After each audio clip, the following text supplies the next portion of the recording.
имсол аз таъсисёбии шаҳри Бӯстон 70 сол сипарӣ шуд. Ба ин муносибат чорабинии бошукӯҳи фарҳангӣ баргузор гардид.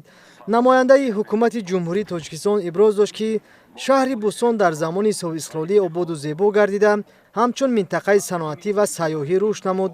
бунёди иншооти таъиноти гуногун дар баробари ҳусни тоза дам намудан ба симои шаҳр ба таъсиси ҷойҳои корӣ ва беҳтар шудани шароити кору хизматрасонӣ замина фароҳам овардааст. муовини якуми раиси вилояти Суғд номаи табрикии раиси вилоят Раҷаб Аҳмадзодаро ба саҳми ҳозирин расонида, аз раванди корҳои созандагиву бунёдкорӣ дар шаҳри Бӯстон ёдовар шуд. таъкид гардид, ки шаҳри Бӯстон дар ҳаёти иқтисодию иҷтимоӣ ва фарҳангии вилояти Суғд мавқеи хуса дошта, дар давоми 17 сола роҳи пуршарафи рушду пешрафтро тай намудааст.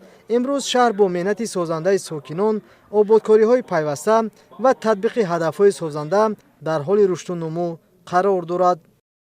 албатта ин шаҳре ки мо зиндагӣ мекунем, шаҳри Бӯстон шаҳри саноатӣ мебошад.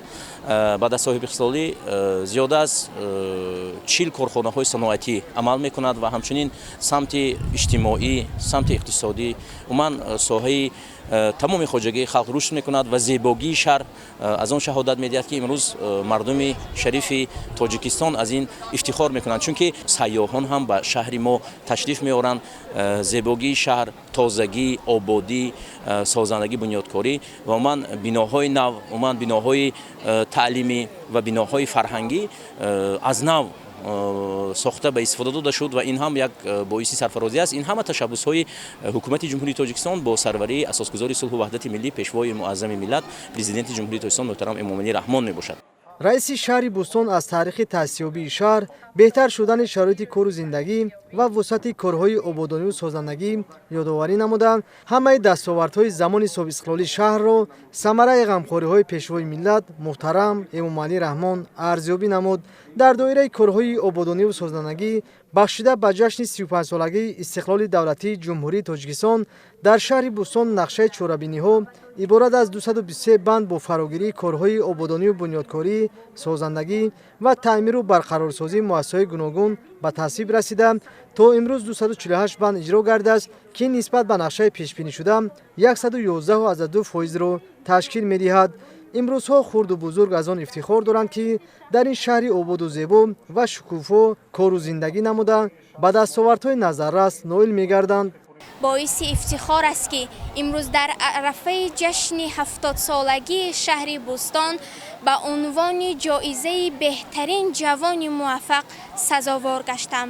ҷаҳони сипосу миннатдории хешро сараввал ба асосгузори сулҳу ваҳдати миллӣ, пешвои миллат, президенти ҷумҳурии Тоҷикистон муҳтарам Эмомалӣ Раҳмон барои таваҷҷӯҳи ҳамаҷониба нисбат ба соҳаи ҷавонон ва маориф мерасонам. ҷавобан ба ин ҳама ғамхориҳои давлату ҳукумат ваъда медиҳем, ки мактабро бо баҳои хубу аъло хатм намуда дар ободтар гаштани ватани азизамон саҳмгузор бошем.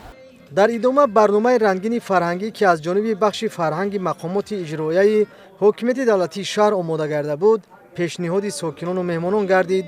дар тантанаҳои идона ҳунармандони маҳбуб хотири сокинони шаҳри Бӯстонро болида намуданд.